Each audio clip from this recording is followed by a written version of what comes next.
In this video, I'm going to explain why leaving out some half-hardy and even tender plants to experience cold and sub-zero temperatures can be a good thing. And the reason is, it kills red spider mite. Red spider mites are probably Ghana's #1 pest when it comes to indoor plants and also outdoor plants in the summer months. There's all sorts of ways to try and combat and eliminate red spider mites.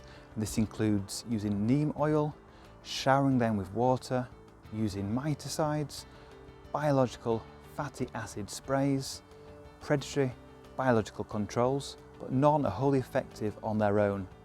But there is one surefire way to kill all active red spider mites, and that is cold, or more precisely, sub-zero temperatures.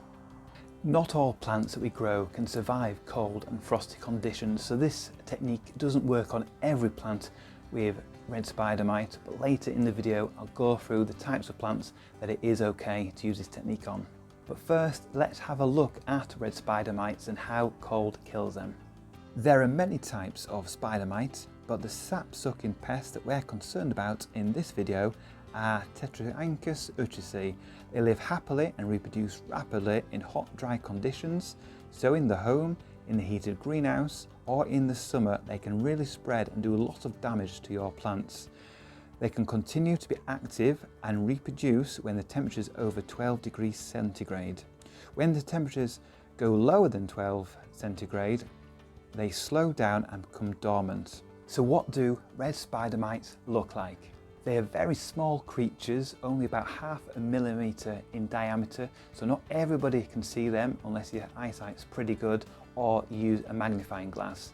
They're usually sort of green, tan or sort of reddish orange in colour, and then sometimes they can actually be red, hence the name red spider mite. The easiest way to identify red spider mites that infest your plants is by their webbing. Spider mites produce fine webbing to protect themselves and their young on plants, especially underneath the leaves. When infestations get really out of control, you might see the webbing across leaves and stems, and you might see the small mites actually crawling about on the webs as well.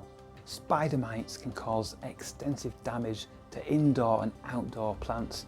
They suck the sap from underneath the leaves, causing mottling to the leaves, discoloration of the leaves, and finally the leaves actually falling off and dying. So what plants are suitable for this treatment?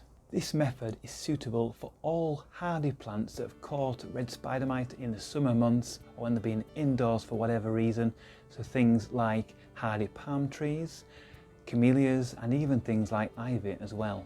But it's also suitable for half-hardy plants, including citrus plants and half-hardy palms like Paragerbea, and with some caution, some parlour palms as well. This is because many half-hardy plants can deal with frost, light frosts, and some sub-zero temperatures for short periods of time. Obviously, they don't want that for many months at a time, so you wouldn't leave them out all winter if they're on the borderline sort of section. But if they are able to withstand short frosts, like some of the plants just mentioned, and there's many more as well, then you can do this technique on these plants. So when to try this method?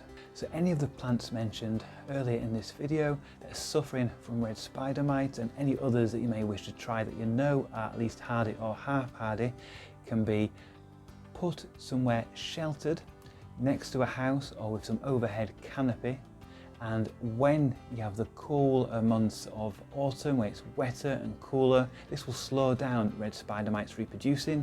And then when we get the first frost, probably in November, in December, inevitably these first frosts are quite slight and not too cold, then this is the ideal time to actually experience the frost on these half-hardy plants, and it will kill the red spider mite. So when I say put it somewhere sheltered, the reason I say that is so that when the frosts do come, and the light frosts at the start of the season, they don't experience radiation frosts, which they could do if they're in the open. So we haven't got time to talk about all the different permutations and differences in different types of frosts, on hoarfrost and things like that. That is really for a weather expert or a different video. But basically, if you put them somewhere sheltered, they will experience the cold temperatures of down to freezing, or maybe even -1, maybe -2. but they hopefully won't get the scorch that you can get in a more exposed position. So that's why I say put it somewhere sheltered.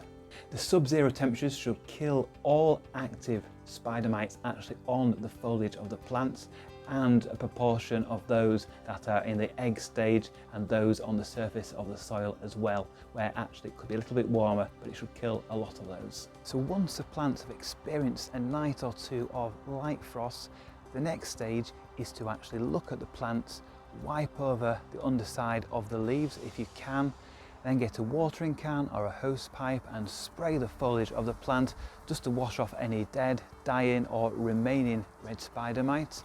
And also for the soil, you need to take off probably the first centimetre or two of the compost or soil in the pot, take that away and replace with fresh compost.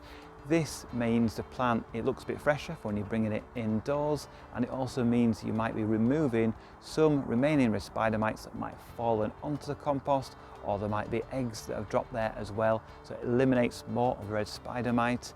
And then the next stage is to actually use a spray of your choice. I like to use SB Plant Invigorator, it's like based on fatty acids, and spray the underside and the top side of all the foliage, the stems of the plant, and this helps kill any remaining red spider mite and also stops further infestations reappearing if there are some that are sort of hiding away and not being killed by the frost.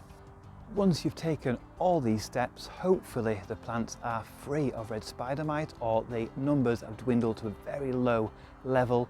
You can actually bring your plants, your house plants, into the heated greenhouse or into your conservatory or home, where because the numbers are either zero or very, very low, it means that you won't get an infestation over the winter period where it's nice and warm in that location. And red spider mite is not the only pest that can affect your potted plants. Vine weevil can kill plants almost overnight with them collapsing, and if you want to know how to get rid of vine weevils, then it's best to check out this video and I'll show you how to do it. Thank you for watching.